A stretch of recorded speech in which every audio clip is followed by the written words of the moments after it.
The core Pokemon series has 934 different moves, but which ones are the best?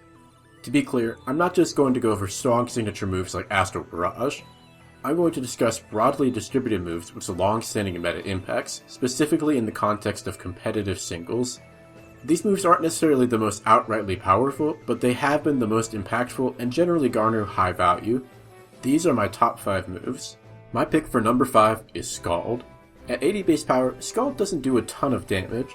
What sets Scald apart is the 30% burn chance, which in practice is actually about 80% when your opponent is using it. The burn chance makes Scald incredibly hard to switch into. Physical attackers can get crippled by it, but even most defensive Pokemon and special attackers don't appreciate the chip damage. Pretty much nothing wants to risk getting burned by Scald. Another facet of Scald isn't the move itself, but the most common users, bulky waters. Scald is an incredible move on bulky waters because they get lots of chances to use Scald over the course of the game, which gives them more and more chances of getting that crucial burn. Between the decent enough base power and secondary effect chance, Scald is one of the most spammable moves in the series.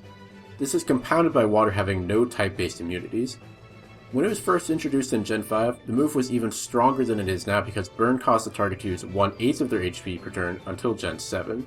The distribution of Scald was reduced in Gen 9, meaning a lot of former users like Toxapex are no longer as threatening. Although Scald is no longer ubiquitous, the distribution nerf shows that even Game Freak recognized how strong the move was, which proves that Scald is a top tier move. For number 4, I've chosen Defog. Hazards are incredibly strong in singles, so having a way to remove them is nearly mandatory on any team that isn't hyper offense. From Gens 2 through 5, the only way to clear hazards was with Rapid Spin, but it wasn't a reliable method since it can be blocked by ghost types. When Defog was changed to remove hazards from the user side of the field in Gen 6, it immediately supplanted Rapid Spin as the hazard removal of choice. Without the threat of being blocked, Defog was a surefire way to keep hazards off the field.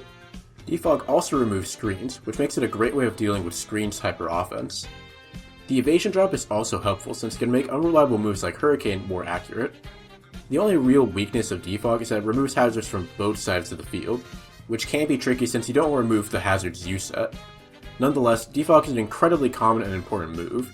In fact, Defog is so good that it's the number 1 reason Galarian Weezing rose to OU. With its neutralizing gas, Weezing can reliably defog without the fear of the dastardly String Cheese Man blocking it. Like Scald, Defog's distribution was nerfed this generation, which has led to Rapid Spin making a bit of a comeback. Despite this, I think Defog is one of the most important moves in the history of competitive singles, thus its spot on the list. I can understand people disagreeing with Scald and Defog, but now come the undeniably strong moves, the first of which is U-Turn. The reason that U-Turn is so strong is because of an abstract concept called momentum. Momentum, in short, is the concept of keeping a game state where you're playing a step ahead of your opponent and keeping them on the back foot. U-Turn is simultaneously an attack and lets you play reactively, which is key to momentum. This is especially true when you're in a position where U-Turn threatens significant damage. If your opponent stays in, they take a lot of damage and you can switch to the best answer to the Pokemon they left in. If they switch to something that takes a U-Turn well, you can switch to your best answer to that Pokemon. U-Turn is also great in defensive Pokemon like Corviknight because it lets them take a hit and slow pivot to a frailer teammate. U-Turn effectively puts you in the driver's seat. U-Turn is of course not the only pivot move. Flip Turn and Volt Switch work the same way. The reason U-Turn is better than those moves is that there are absolutely no bug immunities. Volt Switch can be blocked by ground types, and Flip Turn can be blocked by Pokemon with water immunity abilities. When these moves get blocked by an immunity, it resets your momentum and can even put you on the back foot if your choice locked into that move. U-Turn has no such issue. Pivot moves overall are uniquely powerful, and U-Turn is the most reliable among them. In the penultimate slot, I have the inspiration for the thumbnail, Knockoff. Knockoff is just absurdly good thanks to the combo of removing items while also doing good damage. Item removal is one of the most disruptive things you can do, since most Pokemon are very reliant on their item to fulfill their role. Whether that be the boots on a hazard remover, the leftovers from a wall, or a scarf from, well, a Scarfer, pretty much nothing wants to lose its item. Knockoff pretty much guarantees progress due to how important items are. But wait, there's more! Knockoff also has the privilege of being great Dark-type coverage. When hitting a target with an item, Knockoff gets a 50% boost to damage, effectively making it a 97.5 base power move. The damage alone makes Knockoff valuable since it has pretty good power. Fighting types in particular love this as a way to hit Ghost and Psychic types. The power of Knockoff makes other physical Dark-type moves pretty much irrelevant. Why bother running Crunch or Third Chop when you can just run Knockoff? it's nearly always the better option. However, Knockoff wasn't always such a strong move. From Gens 3 through 5, the base power of Knockoff was a measly 20, and it also didn't get the 50% boost. Despite this, the power of item removal has made many players realize that even a weak Knockoff is still valuable, which has led to a rise in its usage in older gens. Notable examples of this include Hariyama in Gen 3, Clefable in Gen 4, and Ferrothorn in Gen 5. After being buffed in Gen 6, Knockoff has great damage output and utility, so its inclusion in this list is a no-brainer.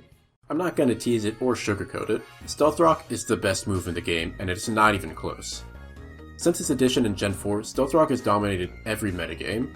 The core facet of what makes Stealth Rock so strong is that it punishes the act of switching, which is a fundamental mechanic of Pokemon battles, especially singles.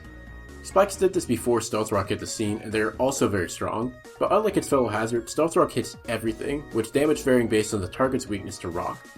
As such, Stealth Rock was a huge blow to the viability of fire, bug, and flying types, and God help those who are quadruple weak to rock. Stealth Rock is so valuable that it facilitated the rise of the Suicide lead. For fast-paced hyper-offense teams, it's worth an entire Pokemon just to get rocks up and keep your opponent from getting their own up. The strength of Stealth Rock is also made evidenced by the ubiquity of heavy-duty boots. For anything that's weak to rocks, the Tims are almost always the best item on that Pokemon, if not straight up mandatory. There are also plenty of Pokemon that are neutral to rocks that get a ton of value out of boots, such as Dragapult. Obviously, the popularity of heavy-duty boots isn't predicated on Stealth Rock alone, but Stealth Rock is the #1 factor. Another boon to Stealth Rock is that it's both a low-risk and high-value move. Basically, the only thing that can punish clicking Stealth Rock is a Magic Bounce user, but that ability only exists in the era of Team Preview. Stealth Rock continuously generates value for as long as they're up, so it's almost always worth it to get them up. This is also a reason hazard removal is so important.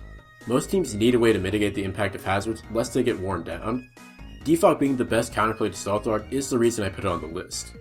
If the best hazard removal is on my list, it only makes sense for the best hazard to be higher up. I could keep going, but there are plenty of videos that focus exclusively on Stealth Rock if you want to learn more. Stealth Rock is #1, and I doubt that'll change anytime soon. I already know people will disagree with my list since that's what lists do to people, but I am genuinely curious to hear your thoughts on what you consider to be the top 5 moves. I know for a fact that people will disagree with Scald and Defog. Anyway, that covers it for this video, so thank you for watching. I'll see you next time. Take care.